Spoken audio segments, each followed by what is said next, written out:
couldn't take those stairs and ran to the other side of my room, calling for my husband in a low voice so as not to wake up the actual living children in their rooms.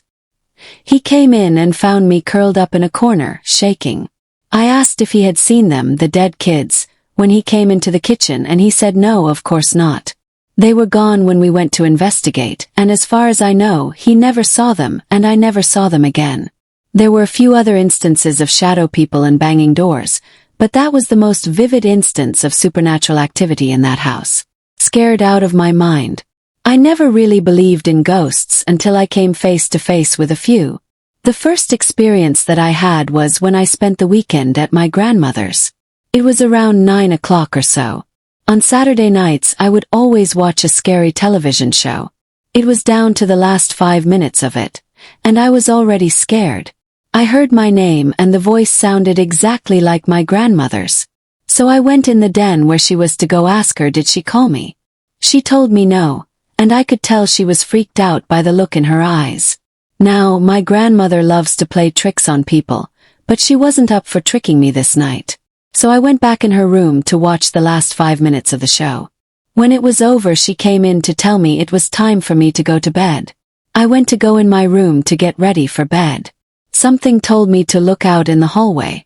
At first I didn't want to look, but I looked anyways. There was a little girl, maybe about 5 or 6, walking down the hallway towards the bathroom. She looked as if she had stepped directly out of a black and white television show. She had on a dress with ruffles on the bottom, dress socks and shoes, and her hair was curled. When she got to the bathroom doorway, she turned around slowly. When she finally faced me, I was scared as all outdoors. She had no eyes. No eyes. There were just black holes where her eyes were supposed to be. I had closed my eyes, and when I opened them, she was gone. I quickly pulled the covers over my head and eventually went to sleep. There was another time when I saw a ghost, but I'll save that for another story. Fast forward to now. I have a little brother who's 6. When we first moved into our apartment, everything seemed fine. But now he has to close the bathroom door when it gets dark outside. He had never done this before, and I found it strange. There is something in our bathroom that is scaring him. Then, when he would play the Wii and would want to be by himself. Now he doesn't want to be alone. He would get scared and ask me, my mom, or my other brother to stay in there with him until he went to sleep.